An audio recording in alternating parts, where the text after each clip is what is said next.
Hi guys, buying the van felt like a landmark moment for us, but today proper feels like day one, because today's the day that we're going to finally start turning this old van into our very own camper.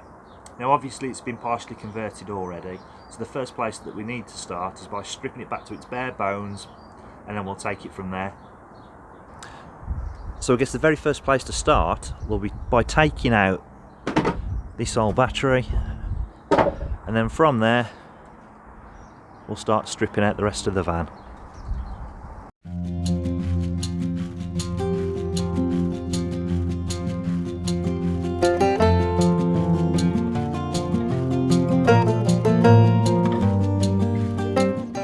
Just taking off the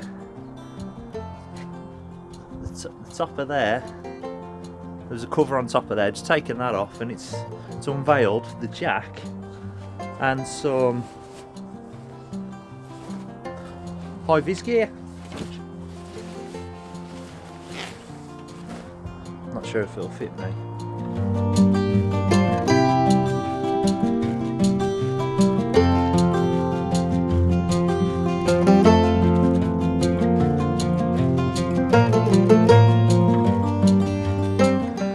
Discovering things already. I mean, what's that switch for there?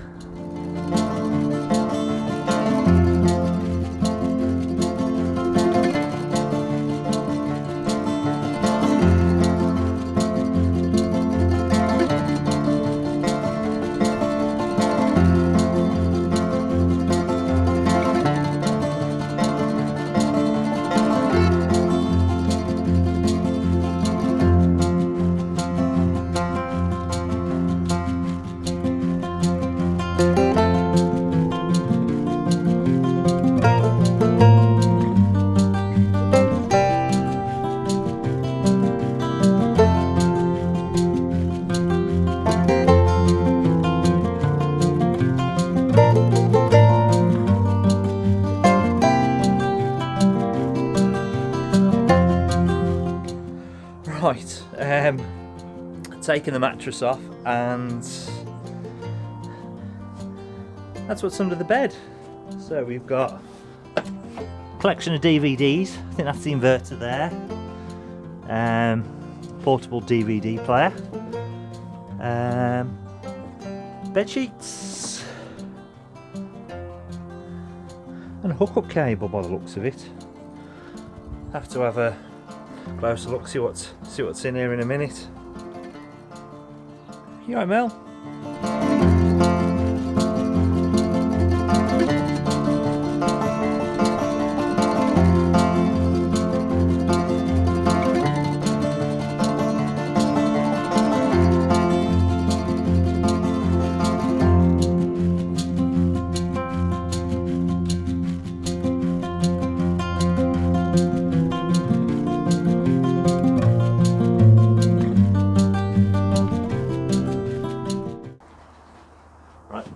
The bed's out, the cupboard's out, and we've just got to strip the walls now, I think, and take down that curtain.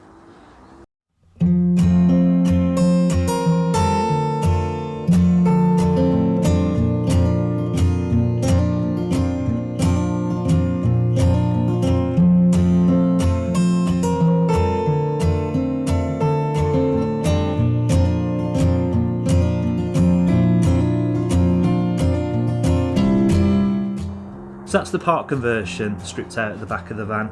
All we need to do now is remove the original ply lining that's on the walls and on the floor, see what lies beneath, and then we'll take it from there.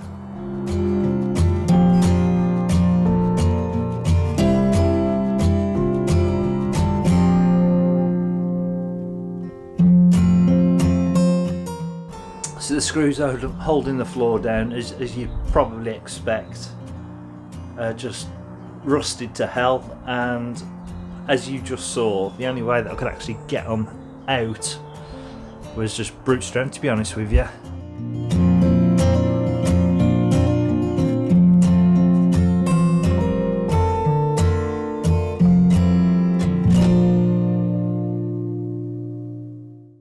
So, hit a bit of a roadblock. All 6 of the tie down points on the floor are proving a nightmare to get out. So what I've done, it was getting late last night, so what I've done is I've given them a good douse in WD-40, and fingers crossed with a bit of elbow grease we'll be able to get these bad boys out.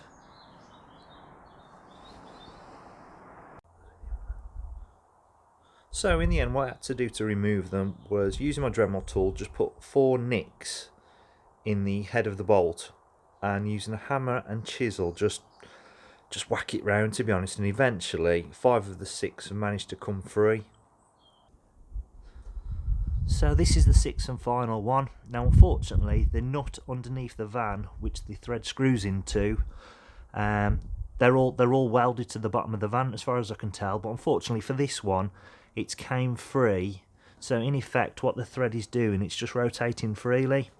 Now I've tried removing it from underneath the van, but I'm having no joy with that. So in the end what I've done is I've just grabbed my grinder and I've taken the head off, removed the anchor point, and then just using my little Dremel tool just grounded it nice and flat, and I think that'll have to do, to be honest with you. Now with all the anchor points finally removed, I suppose the next thing for me to do is give the floor a good clean. Now since I've owned this van, it's always had a funny smell, and now that I've lifted up the ply flooring, I can only assume that that smell comes from all this stale pet food that was sat beneath it.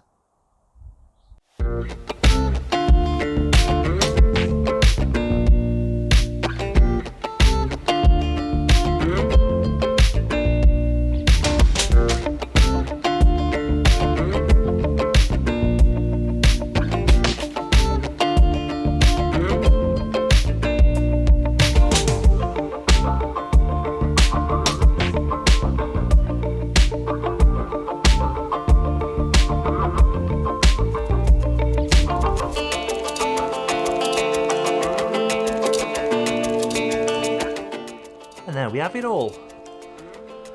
Finally got it out. I really didn't want to leave it in there.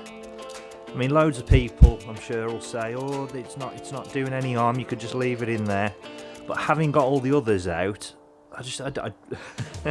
my pig-headedness just wanting to get this out. Anyway, you can see where the welds have given, and the thread was just spinning freely underneath with the nut pretty welded to it. But I'm sure someone out there will tell me there's a much easier way of getting this thing out. But in the end, it was my little Dremel that managed to do it. Just kept going at it from above, and eventually it went through. And finally we can get on to the next stage, which will be treating the patches of bare metal with a bit of red oxide primer.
Helsing, he's stripped, he's clean and he's prepped.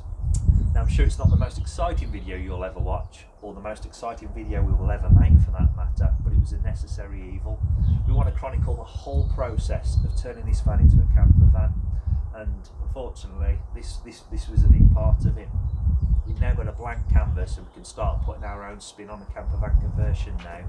So thank you to any and all who managed to sit through this whole video. And if you've got any advice for us, or there's anything that you think that we're doing wrong, please drop us a comment in the section below. I'd love to hear from you. And fingers crossed, we'll see you guys in the next video.